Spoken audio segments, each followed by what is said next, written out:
بسم الله الرحمن الرحيم الحمد لله الذي قصرت عن رؤيته أبصار الناظرين وعجزت عن نعته أوهام الواصفين الحمد لله رب العالمين الصلاة والسلام على أشرف الأنبياء والمرسلين خاتم النبيين وبالقاسم محمد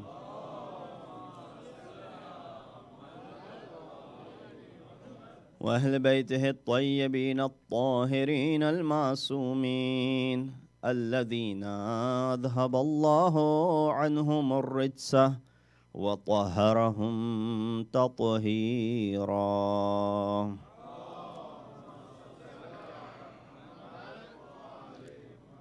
أما بعد فقد قال الله تبارك وتعالى وقوله الحق وهو أصدق القائلين بسم الله الرحمن الرحيم إنما الصدقات للفقراء والمساكين والعاملين عليها والمؤلفة قلوبهم وفي الرقاب والغارمين في سبيل الله وابن السبيل فريضة من الله والله عليم حكيم صدق الله العلي العظيم.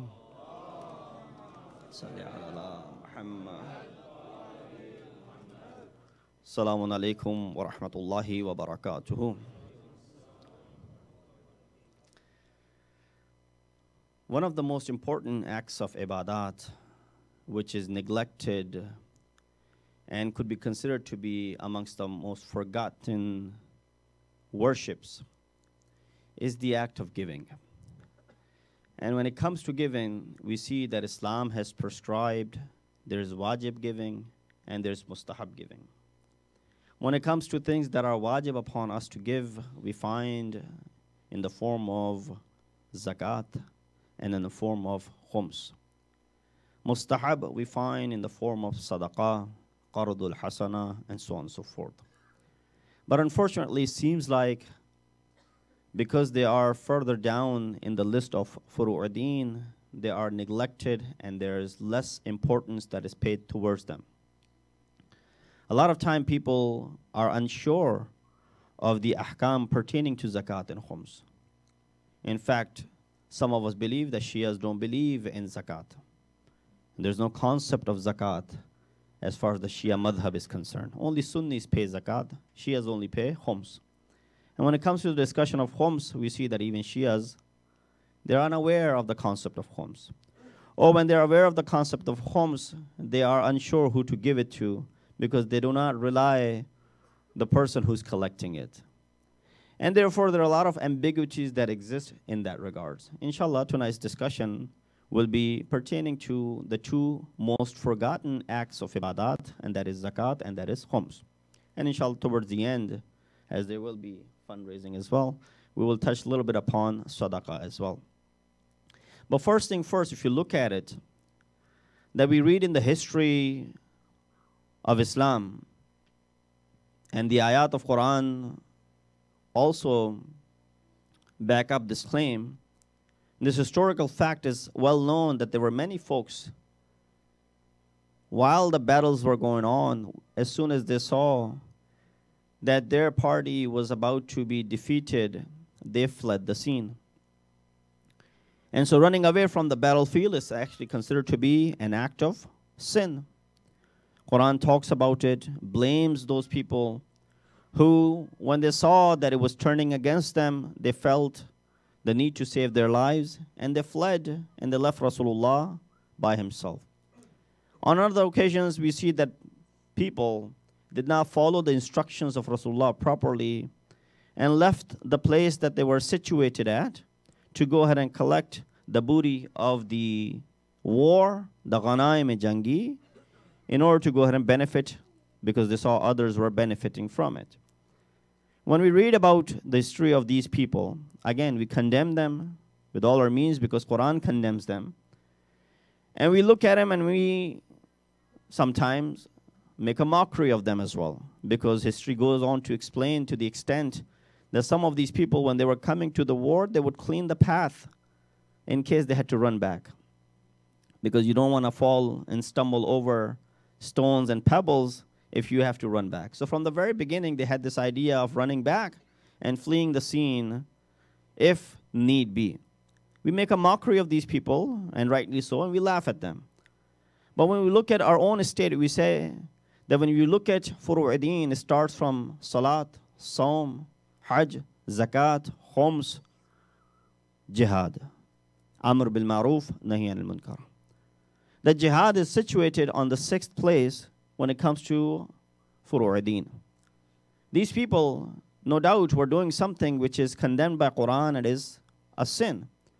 But we make a mockery of those people because they were leaving the 6th furu'ideen, 6th wajib on this list. And there's a reason why this list is in this way and not the other way around. So we are entitled to go ahead and look at them, learn from their mistakes, and even laugh at what they were doing. But then we need to look at ourselves as well, that how many of us are fleeing from the 1st wajib, from the 2nd wajib, from the 3rd wajib, from the wajib of giving khums, from the wajib of giving zakat. Just so much so we are making mockery of those people. I think we're entitled to make mockery of ourselves as well when we are fleeing, not from the battlefield, but fleeing from performance of one of these wajibat. When things were becoming wajib, it wasn't that all of the ahkam came all at once. And that was the main reason how gradually Allah subhanahu wa ta'ala introduced wajibat and introduced muharramat. So amongst the first things that became wajib was the concept of zakat.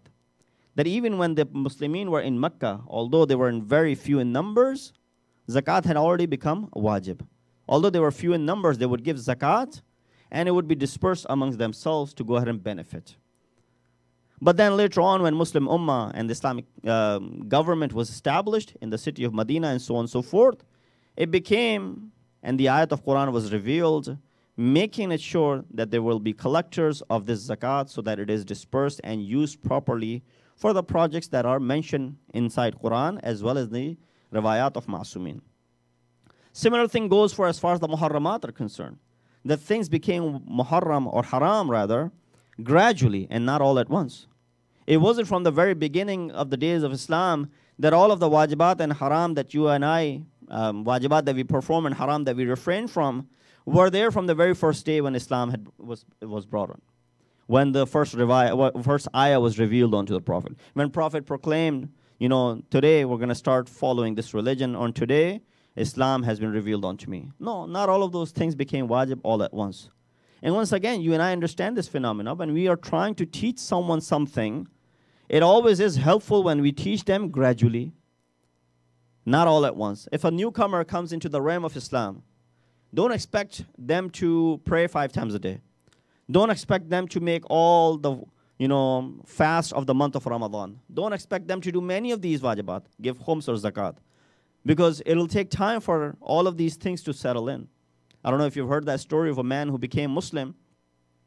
His neighbor, the first day, knocks on his door early in the morning at the time of Fajr.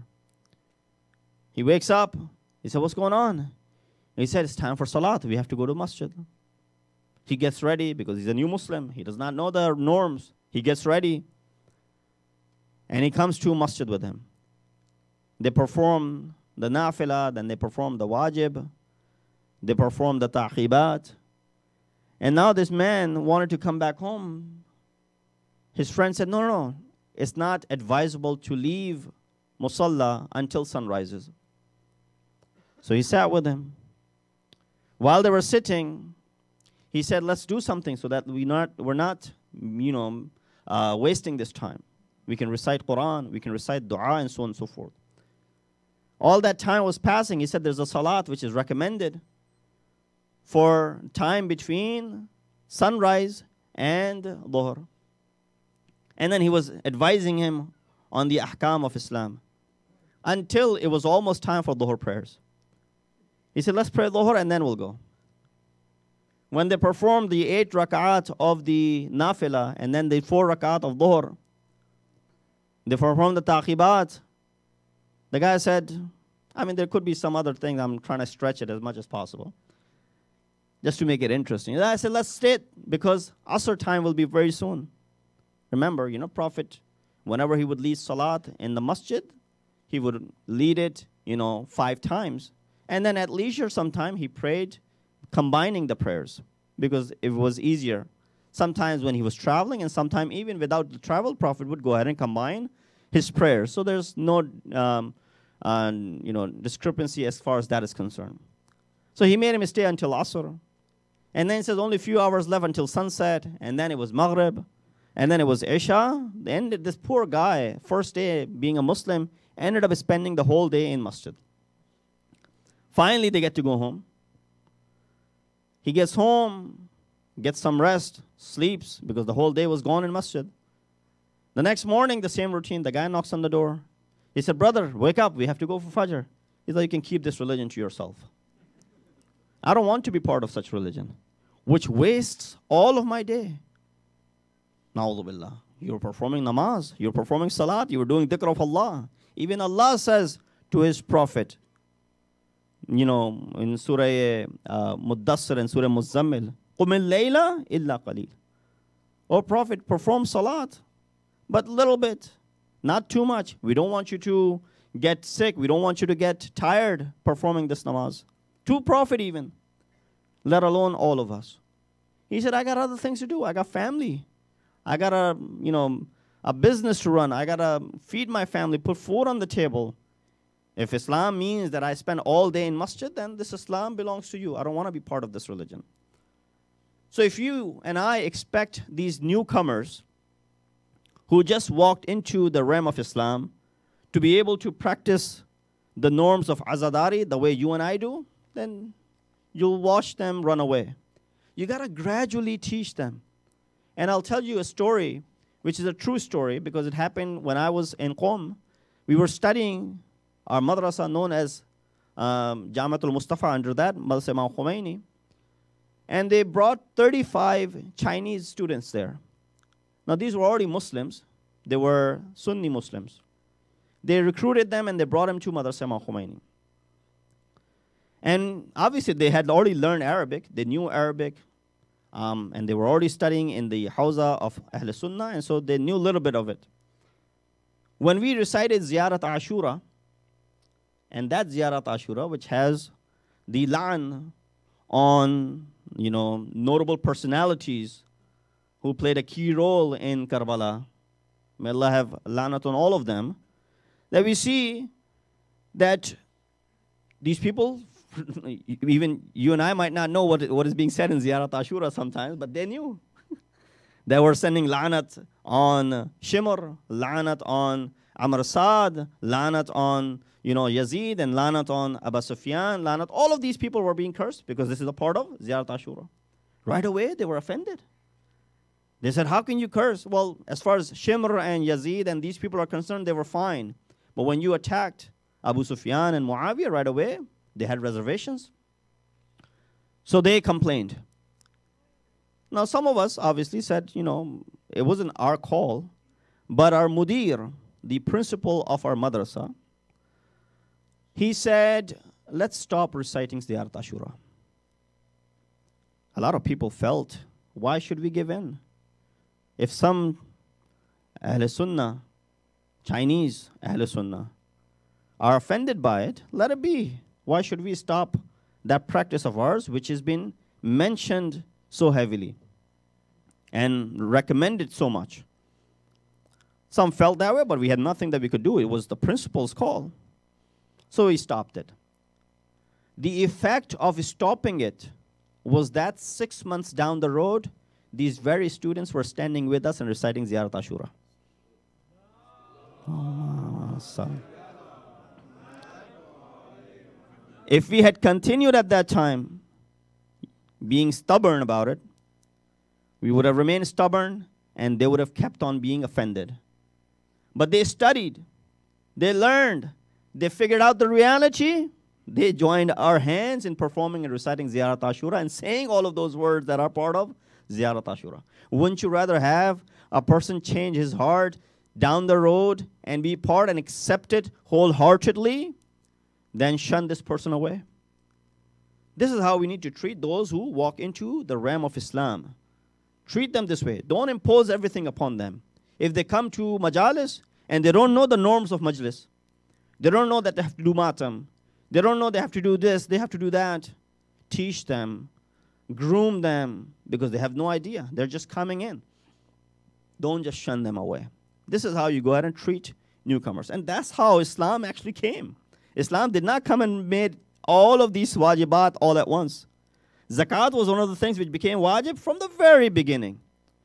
But salat and fasting, for example, did not become wajib. Salat was also there in the beginning, but fasting did not become wajib, until the second year of Hijrah.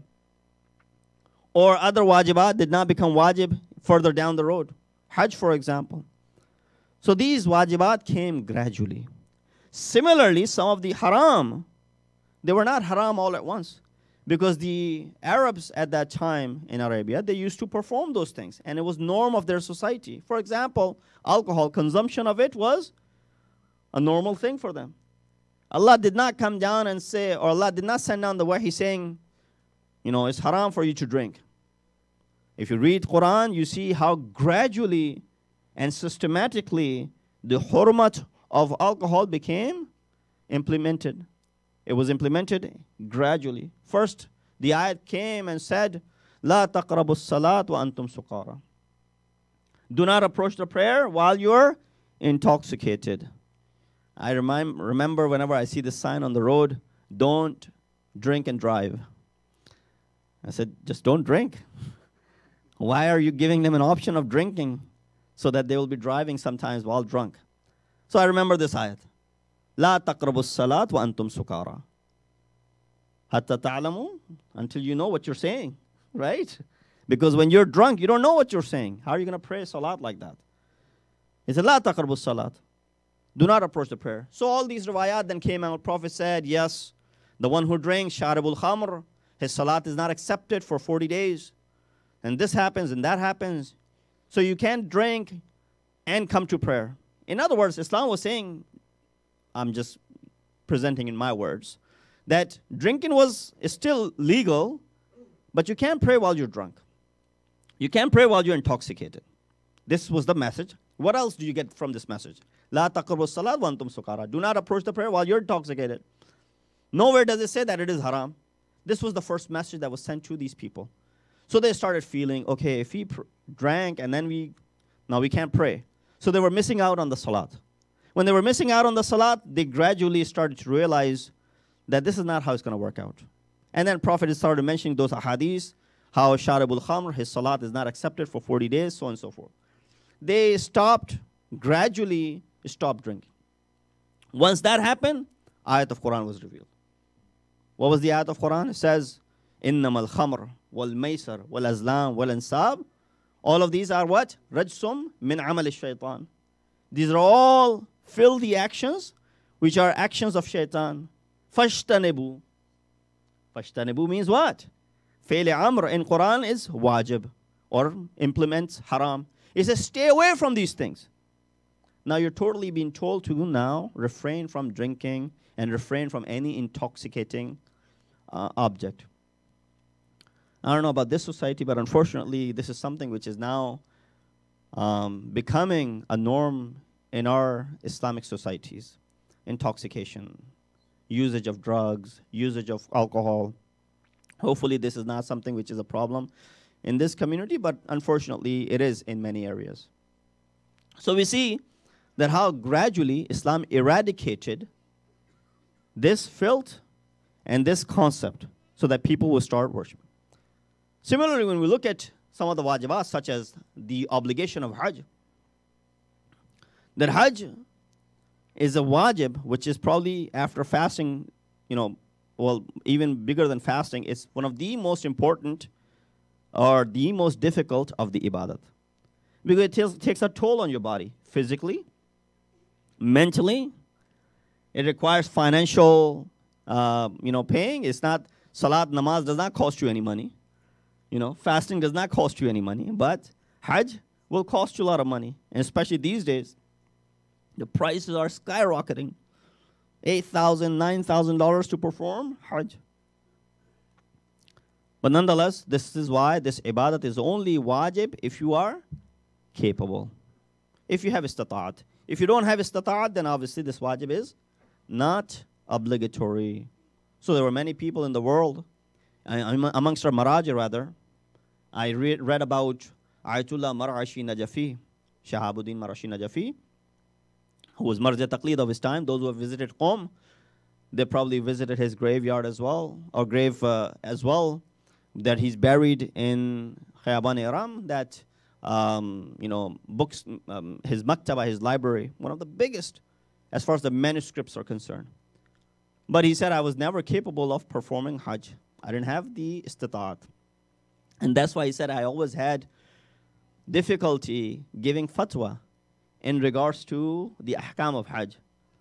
Because it's one thing to read in the book and then give fatwa accordingly. And it's another thing to go ahead and see what's going on over there and then give fatwa accordingly. Because there's always something that is changing. Hajj is very important. A person, it was wajib upon them to perform Hajj. They missed it. He came to Rasulullah and he said, "Oh Prophet, I did not perform Hajj. What is it that I can do to compensate for that missed Hajj?" Prophet said, and he pointed towards Mount Abu Qubais, right? He pointed towards it and he says, if this Mount Abu Qubais was converted into the best type of gold, and you were to give all of that gold as sadaqah in the way of Allah subhanahu wa ta'ala, still it will not compensate for the Hajj that you missed. Just imagine the importance of it. How many of us are so neglectful when it comes to the performance of Hajj?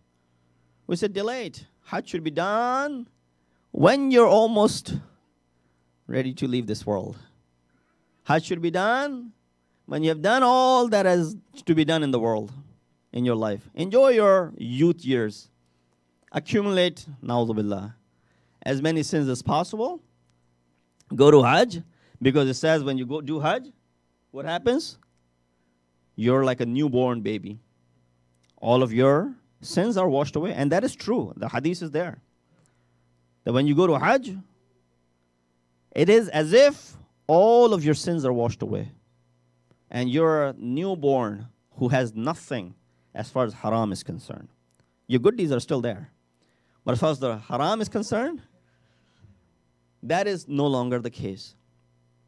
So that's why it's encouraged to perform Hajj while you're still in your youth years, while you're still young, so that you can benefit properly. I see a lot of people, I had the opportunity to perform Hajj 5 years in a row, and I was able to take a caravan with me, and I saw a lot of folks who came at very elderly age. It was very difficult. Half the time they could not even perform things by themselves. They had to get a naib, someone to go ahead and throw the stones on their behalf, someone to do something on their behalf, because, or to, for example, do Safa and Marwa sitting down on a wheelchair, for example, or to be carried over, because they weren't able to physically perform these wajibat.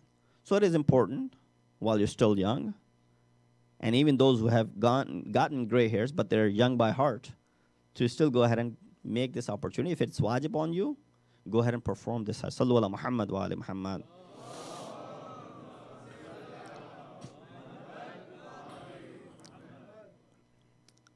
Another interesting story from the book of Ali Shariati, his book in regards to Hajj. And his work is phenomenal, and I would encourage all of you, because he challenges the mind. He wants you to ponder and think outside of the box. His book in regards to Hajj, he defines the philosophy of Hajj like this. He said, Hajj is not the name of putting on the ihram. Hajj does not begin when you go to miqat. He said, when everybody is dressed in the same 2 pieces of clothing, there's no rich or poor at that time. where the souls move forward, the bodies remain back. He said Hajj does not start there. Hajj does not start when you make it to Khana Kaaba and you perform tawaf around it. Hajj does not start when you do sa'i between Safa and Marwa. Hajj still hasn't started when you do taqsir or move towards Arafat and you do munajat to Allah subhanahu wa ta'ala. Hajj is still yet to begin when you move through Mash'arul Haram, Muzdalifah, and make your way towards Mina. Hajj has not started when you're striking the shaitan and literally you're actually striking your own nafs and your soul and taking out your rage on that shaitan. Hajj has not started when you come back to Mecca and you recite and you perform tawaf Hajj or perform tawaf of the Hajj and you perform tawaf al-Nisa. Hajj has not begun when you perform the 2 rakat salat of tawaf al-Nisa. He said, then when does Hajj begin? He said, the moment you get back on that plane, you land back home, you come to your house. This is where Hajj begins. Hajj starts the moment you have come back. Why? Because all those were rituals. You were following the rituals of previous Anbiya. And all of those rituals put together make this ibadah to be wajib.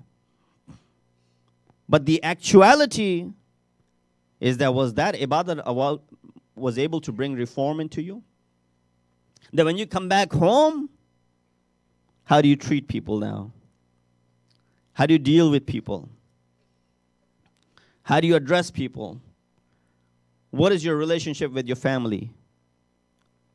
Qadi Tabatabai, teacher of Allama Tabatabai Sahib Tafsir Mizan,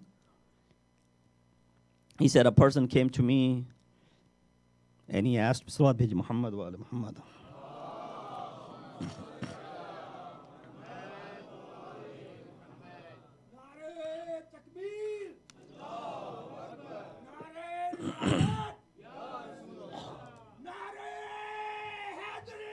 Yeah.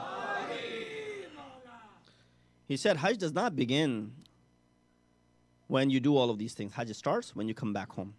I was talking about Qadi Tabatabai, the teacher of Allama Tabatabai. He said a person came to me and he said to me that I want to learn Sayru Suluk. Qadi Tabatabai looked at me and he said, go home and have good suluk with your family first, and then come back and I'll teach you Sayru Suluk. Sayru Suluk is, becoming arif or traveling, becoming a wayfarer towards Allah subhanahu wa ta'ala. He said, you want to learn that? Yes, I can teach you that. But go ahead and have good suluk with your family first, because you can't attain those statuses while your heart and your inside is still corrupted. This vessel has to be purified. What do I mean by that? When you pick up a glass of water to drink, you want to get the tap and you want to pour some water in it, you look into the glass. If the glass is dirty, you wash it, because you don't want to pour water into this dirty glass, because it will make the glass dirty as well. Similar is the case over here. That if you want to attain those high ranks when it comes to traveling towards Allah subhanahu wa ta'ala and attaining that level of prosperity, he said the vessel has to be purified. It cannot remain dirty. You will say, well, the discussion was in regards to 2 forgotten wajibat. I'll come back to them. I mentioned zakat and khums. Zakat is not something which was wajib only after Islam came about. In fact, the ayat of Quran suggest that zakat existed even in the times of previous Anbiya. In regards to Hazrat Isa alayhi salatu wassalam, he says in chapter 19, verse number 31, that when he's saying that Inni Abdullah atani al-kitab wa ja'alani nabiyya, he says, Awsani bis salate was zakat. I was given instructions in regards to salat and zakat.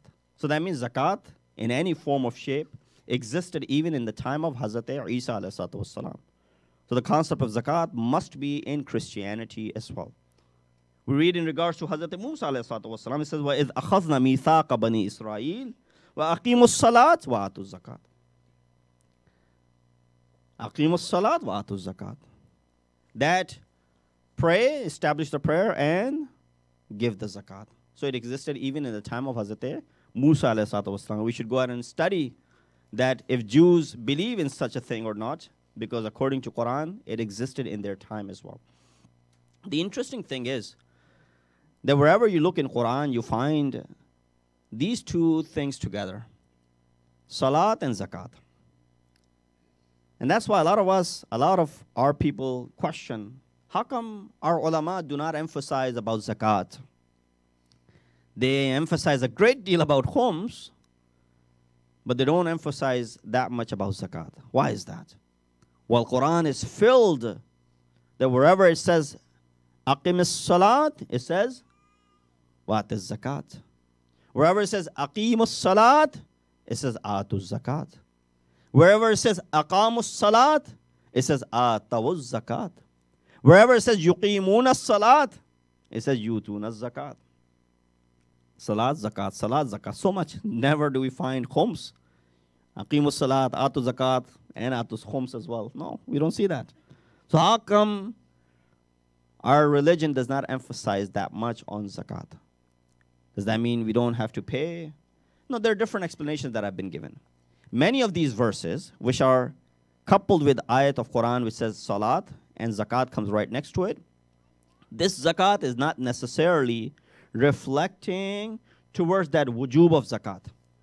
Some places it is, which has been explained. There's a whole chapter of zakat in the books of fiqh. Some places it is there.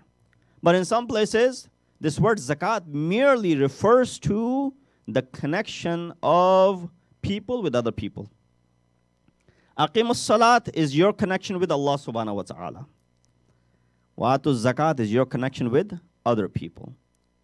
That if you don't perform this zakat, that means you don't have good connection with the people. If they're in need, you don't fulfill their need, then this aqimus salat is resting upon it.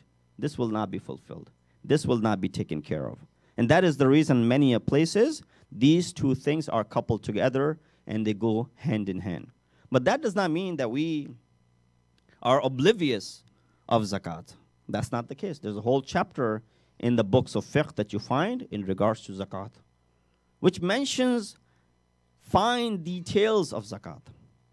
That zakat is wajib on these 9 things: wheat, barley, raisins, and then as far as the gold and silver is concerned, and the livestock is concerned, animals.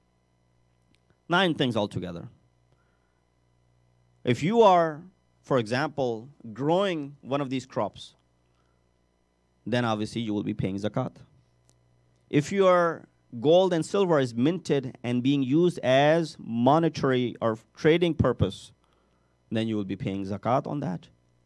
If you have livestock, animals that you're raising in your farm or wherever, and if they happen to be with you for a whole year, then you will go ahead and be liable for zakat. But if that's not the case, then it's not wajib upon you. You say, well, why is it not wajib? We should be giving some sort of zakat because Sunnis give zakat 2.5% on everything. Now, it's not just a matter of giving because it says it's wajib. There are many wajibat that you and I may never have to do. For example, the example of Hajj. Hajj is just as wajib as zakat. But some of us may never have to do Hajj because we may never become eligible to perform Hajj. That does not mean the ibadat of Hajj ceases to exist. Similar is the case when it comes to zakat. If you're not dealing in these things, then it's not going to be wajib upon you. And if you can understand that much, then we'll understand the importance of it. There are still many Shias in the world. They do give zakat because they have livestock, they are farmers, and I don't think anywhere in the world now gold and silver is being traded. But the ladies who have their jewelry, there's no zakat on it. Yes, instead of giving 2.5% which is only obligatory on some of us because we deal in these things, we end up paying 20% on our savings. So one thing is clear, that zakat is on the earnings and khums is on your savings. We end up giving more than what is wajib and what others are giving. So khums is similar, that it is 1/5 of your savings if has been whole year passed. Sometimes it becomes very complicated for people to decide and whatnot. You can calculate it monthly basis if you want to, but yearly is all what you have to pay. If one whole year passes and there's savings with you, you go ahead and give 1/5 on that. And that is khums. Very simple. Khums is something, you find the ayat of Quran.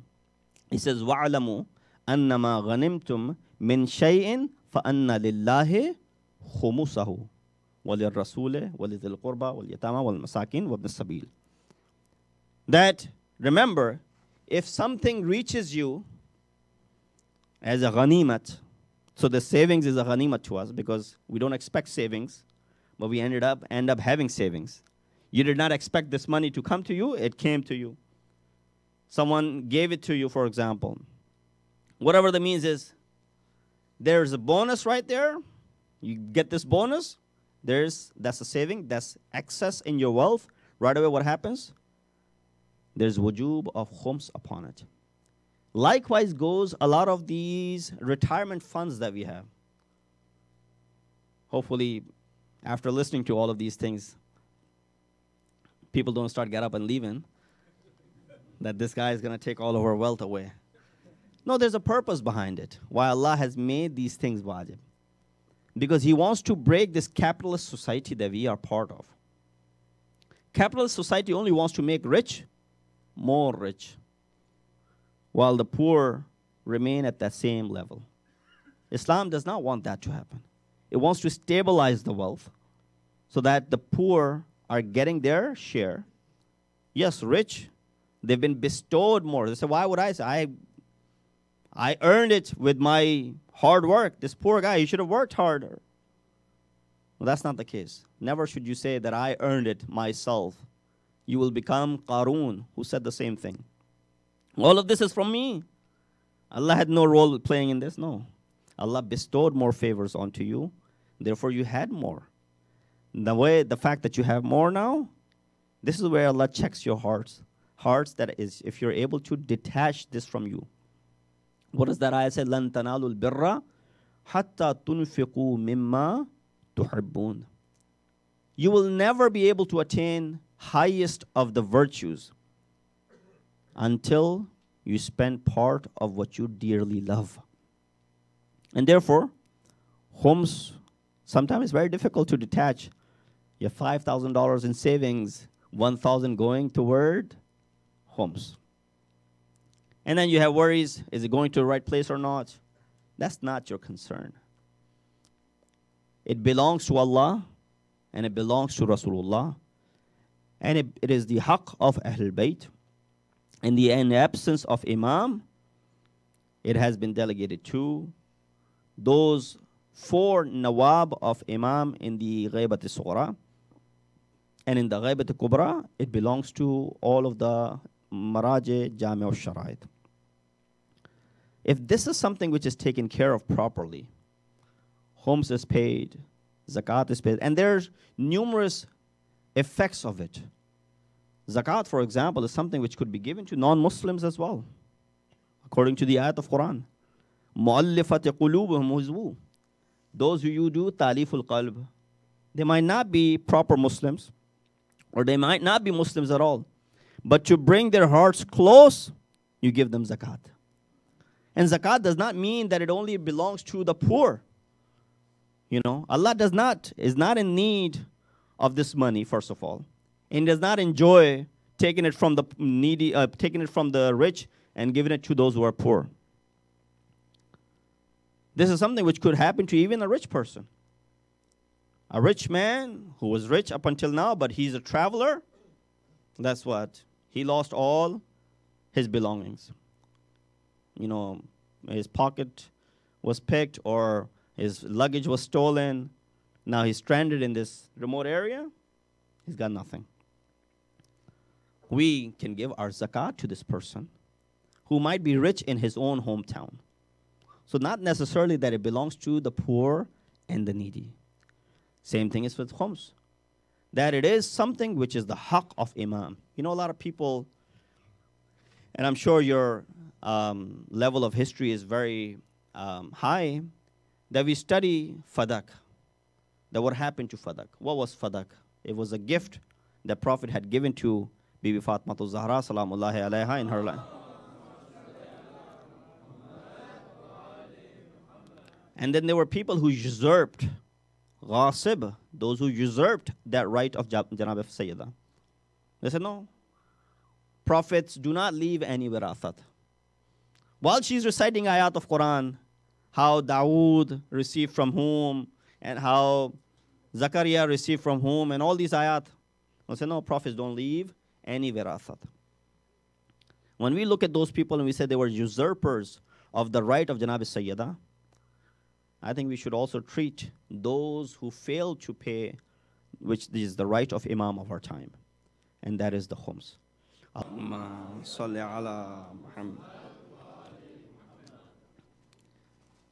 So as we were speaking, amongst the things which can be used towards under the banner of Ibn Sabil or Fi Sabilillah is the sadaqah, for example. In the form of wajib or in the form of mustahab, to be used for the funds for the masjid or the building of the masjid, or anything which is kari khair for the betterment of the society. And therefore, there are numerous riwayat in this regards that we find. And in fact, I'll begin with the ayat of Quran which says, you know, Alam ya'lamu anna Allaha huwa yaqbalu at-tawba an ibadihi wa ya'khudhu as-sadaqat. That do you not know that it is Allah subhanahu wa ta'ala who receives the sadaqah? Ya'khudhu sadaqat. Who's receiving it? It's Allah subhanahu wa ta'ala who receives it when you give sadaqah. And that is the reason our fourth Imam, Imam Zain al-Abidin alayhi salatu wa salam, yuqabbilu yadahu inda sadaqa faqila lahu. He used to kiss the hand when he would give sadaqah to someone, or someone would give sadaqah to another, a beggar or someone. He would used to kiss the hand. فَقِيلَ لَهُ فِي ذَلِكَ. He was asked, why do you do that? فَقَالَ إِنَّهَا تَقَعُ فِي يَدِ اللَّهِ قَبْلَ أَن تَقَ فِي يَدِ سَائِلٍ. Is that it reaches the hand of Allah subhanahu wa ta'ala before it reaches the hand of that sa'il, of that person. So that is the reason Imam used to kiss that hand. And so do not shun this sa'il away. Do not, you know, turn him down. Do not, you know, make him feel that, you know, he's constantly asking, begging. There might be a need. And therefore, when you give, you're giving first in the hand of Allah subhanahu wa ta'ala. Hand. Sometimes people would say, you know, if sadaqah is only with wealth and I don't have any wealth, that means I can never give sadaqah. Our seventh Imam, Imam Musa al-Kadhim alayhi salatu wasalam said, he said, أَوْنُكَ لِلضَّعِيفِ أَفْضَلُ الصَّدَقَةِ. When you help an elderly, عَوْنُكَ لِلضَّعِيفِ أَفْضَلُ الصَّدَقَةِ. That is also considered to be sadaqah. In fact, it's one of the best forms of sadaqah. And you know what it does? When you give in the way of Allah subhanahu wa ta'ala, it wards off many evils from you. There was a person, a Jew, in the time of Rasulullah, when he was going for his normal work towards the woods to cut the woods, Prophet said to his companions that this person is going to die today. And obviously, Prophet had knowledge about that to whatever Allah subhanahu wa ta'ala made it available for him. But when later on that person came back alive, companions asked, Prophet, why is this person still alive when you predicted that he would die? Prophet went up to him and said, let me see your woods. He showed the woods to Prophet and he saw a black scorpion trying to suck onto one of the pieces of wood. He said, this scorpion was supposed to bite you, and with that bite, you were supposed to die. What did you do when you went and came back? He said, I had 2 pieces of bread that I usually normally take when I go to work. I saw a beggar on the way. I gave one of them to him, and that's all I did. Prophet said, due to that sadaqah that you gave on your way, Allah subhanahu wa ta'ala took this, you know, calamity away from you that you were supposed to die today. Similar incident in the time of Prophet Dawood, that he was informed by Allah subhanahu wa ta'ala, or by Jibreel, that this boy will die in 7 days. But after 7 days, what happened? He came, he said, well, this boy is still alive. Jibreel said to him, because of his act of khairat, Allah subhanahu wa ta'ala increased his lifespan by 70 years. He was 7, he said, increase his lifespan by 70 years. Sometimes we do things, there are intangible effects of it. And sadaqah is definitely one of those things. We do not right away realize that what the effect of it had been, but we do find out later on, and the intangible effects are there. Similarly, a child who was disrespecting his father, and this goes out to a lot of time unconsciously or without knowing, sometimes we end up doing this to our elderly and to our parents, that he was walking ahead of his father in a way that he was trying to degrade him. Imam stopped this person and he said to him 3 things. He said, there's a respect for your father. Don't do 3 things. La tamshi amamahu. Do not walk in front of him out of disrespect. Wala tajlis qablahu. Do not sit before him. So when you come to majlis, let your father sit first and then you go ahead and grab a seat. Wala tusammi bismih. And do not call him with his name. You know, in the society that we live in, children call their fathers with name. Hey, John, hey, what, you know. So that is something which Islam is telling us against. And then when the child left, Imam said that because he was walking 3 steps ahead of his father out of disrespect, Allah took 30 years away from his life. So these are some intangible effects that we find of either giving sadaqah or not giving it. And there's also a mention, the ones who do not give in the way of Allah subhanahu wa ta'ala, then they're cursed, that they end up spending in the way which is in disobedience to Allah subhanahu wa ta'ala. So if you ever, na'udhu billah, hopefully it never happened to any one of you, but if you ever ended up spending something in disobedience to Allah subhanahu wa ta'ala, let it be known that you had an opportunity to spend in the way of Allah subhanahu wa ta'ala, but you were not able to do so. Sallu ala Muhammad wa ali Muhammad.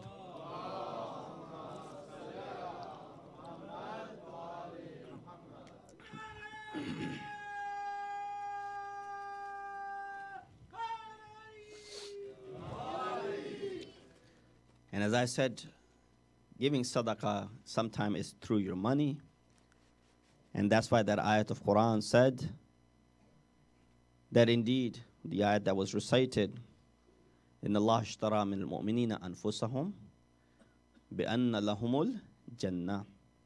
That indeed Allah subhanahu wa ta'ala بِأَمْوَالِهِمْ وَأَنفُسِهِمْ, right?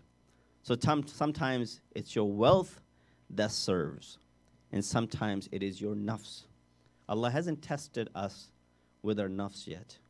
But we know quite a few examples in the history that were tested with their nafs as well.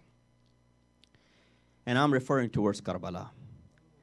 Now we see in Karbala, they might not have great deal of wealth, but there's a wealth of personalities that we find in Karbala. And the sacrifice that was given is the manifestation of these ayat of Quran. That we test you with your wealth and we test you with your nafs. وَبَشِّرِ الصَّابِرِينَ وَنَقْسِمْ مِنَ الْأَمْوَالِ وَالْأَنفُسِ وَالثَّمَرَاتِ. We test you with your wealth, with your nafs, and with your children as well. I stated last night that there were people who could not make it to Karbala. When they couldn't make it to Karbala, they made sure that their fidyah, or their contribution, made it to Karbala. Amongst them was our second Imam, who knew that he will not be able to accompany Hussein ibn Ali in Karbala. And thus he made sure that his son, and in fact, it is mentioned that Imam Hassan has other sons who also took part in the Battle of Karbala. Hassan Musanna is there. One of the other sons of Imam Hassan Mushtaba, Qasim, is there. One of the other sons is Abu Bakr, is the son of Imam Hassan.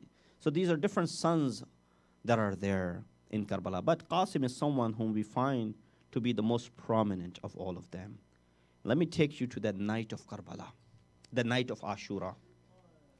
That when all the companions are sitting with Imam, and that Imam had already said to them that I take my hujjat I lift my obedience from you, or I lift my hujjat from you, so that you can walk away. Kind of like how the lights are put down in the back. Obviously, if people in the back wanted to get up and leave, we would not be able to tell who got up and left. Where there's light over here, it is quite visible. Imam did the same thing. He put out the light. When he put out the light, he said, you're free to go because nobody will see who went and who left. So there's no shame in getting up and leaving.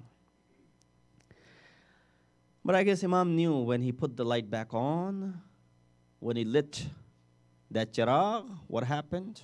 He saw that candle was lit. He saw every single companion was sitting in his place.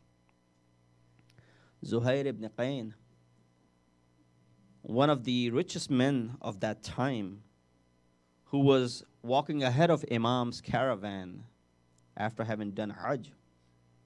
Imam sent for him. He did not want to come. Then his wife insisted that he should go and see what Hussein wants. He comes and meets Imam Hussein, and then he comes back to his wife and says, you may go. In fact, I give you all of my belongings. You're free even to, I divorce you as well, so you can go ahead and get married to someone else, but I'm going to go ahead and stay with Imam Hussein. He said, up until a few moments ago, you didn't even want to go see Hussein. What happened? He said, Hussein showed me a scene that I could not resist. She said, you want to leave me in this situation? You helped me and you were with me when we were at ease. Now in adversity, you want to be by yourself? You're not doing justice. So she insisted and she came with him. On the night of Ashur, when Imam did this, he put out the light. And the light was back on. Zuhair ibn Qayn said something. He said, oh Mawla, if we were given 70 lives, and we were killed, and we were brought back to life, we were killed and brought back to life, still we will not strand you by yourself. Still we will not leave you by yourself alone. This life has no worth if it's not serving Hussein. And so when Imam saw the heart of his companions, he started naming. He said, tomorrow you will be martyred. Zuhair, you will be martyred. Syed, you will be martyred. You will be martyred. Everyone, Imam named every single companion. When he finished naming companions and the family members, there was this 13-year-old boy. His name was not mentioned. When he didn't hear his name in the list, he was surprised. And as a 13-year-old, he might have even cried. He said, Mawla, you gave names of every martyr, but you did not put my name in there. Am I not going to fight tomorrow and die? Imam said, O Qasim, not just you, even your 6-month-old brother, Ali Asghar, will be martyred. You're older, but your 6-month-old will also attain martyrdom. Ajrakum Allah. May Allah give you no grief except the grief of Ahlul Bayt. I don't know if you have the heart to hear these words. 13-year-old, he became enraged and he said, how dare will these enemies, will they come inside the tents that they will attack Ali Asghar? Imam Hussein said, no, hold your rage for tomorrow, O my son. I will take Ali Asghar out, and that's how he will be killed. And then Imam wanted to test him. He said, Kaifa wajadta al-maut? Or what is maut to you? You know, this is the tarbiyat of the household of Ahlul Bayt. He said, Ahla min al-asal. Death is sweeter than honey to me. I aspire for death. I aspire for this martyrdom. All this talk was done at night. The next morning comes. Imam Hussein is busy from the morning. From the time Adhan Ali Akbar was said, all day long Imam is busy sending his companions one after another and bringing their bodies back. When the silsila started of the Jawanan of Banu Hashim, one by one, after one, they went in, they came back. Now this 13-year-old, he is waiting for his turn. He can't wait anymore. He comes to his uncle and he says, "Oh, my uncle, do you remember your covenant last night? Do I have the permission to go to the battlefield?" Imam says, "No, no, you don't." Turns him down. Again, a 13-year-old, what could he do? He goes back. He comes back again, seeks the permission. Imam sits him down again. When this happened multiple times, he went and he's got his mother. He went to the tents and he brought his mother, Farwa. When Imam Hussein looked at the widow of Imam Hassan, he could not resist. Farwa reminded Qasim that your father, before dying, he gave you a taweez. Take that taweez to your uncle. He brings this taweez and he had told him, whenever you're in need, use this taweez. He brought that taweez to Imam Hussein and he said, "Read." Imam said, "What is that?" He said, "Read it." Imam opens up this taweez and he finds the letter from Imam Hassan Mushtaba to Imam Hussein. "Oh Hussein, there will come a day when I will not be there to help you. But this is my sacrifice for you. Do not turn him down." Imam Hussein looked at Qasim and he said, "Oh Qasim, do you know what this is? This is a death sentence for you. Do you really want me to give you the permission?" He said, "Yes, Mawla." When Imam had given the permission, Imam hugged Qasim. When he hugged Qasim, because this was the last remembrance of his brother, Hazrat Imam Hassan, they wept so much that they were unconscious. They were unconscious until Janab Zainab comes, wakes them up, separates the nephew from the uncle. Imam Hussein starts to prepare Qasim because Hassan is not there. He gives him the amama of his father. He gives him the aba. He gives him the sword of his father. And this is how Imam Hussein has prepared Qasim so that he may go to the maqtal. They were saying that things that he was wearing were a little bit bigger for his body. After all, he was only 13 years old. Imam had prepared Hassan's son, Qasim, and he had sent him towards Maqtal. He said, "Go, my son. Whenever we wanted to look at Hassan and Mushtaba, we will look at you." Hazrat Qasim makes his way to the battlefield. He announces his entrance by saying, "Those who know me, they know me. Those who don't know me, let it be known, I am Qasim ibn Hassan." There was an enemy amongst the enemies. His name was Amr ibn Sa'id Azdi. He said, "Indeed, I will attack this child." He said, "What do you want by attacking a 13-year-old? He said, "Indeed, I will attack him." And when the attacks were given, they were attacking from all directions. Amr ibn Sa'id Azdi attacked upon Qasim. He struck him so hard that he was split into pieces. Blood started to gush out. At that moment, Qasim called out on his uncle, "Ya Amma, oh Hussein, adrikni." Imam Hussein, the riwayat says, rushed towards Karbala in a speed that had never been seen before. Imam comes for the nusrat of his nephew Qasim. When he's helping Qasim, Imam strikes Amr ibn Sa'id Azadi, cutting off his hand. The army of enemy helping their men wanted to pull back. There are 200 of them. They came all at once. The body of Qasim was trampled under the feet of the men, under the feet of the horses. And when the dust settled, Imam Hussein picked up Qasim. Riwayat mentioned that when he picked up Qasim, his body was stretched so much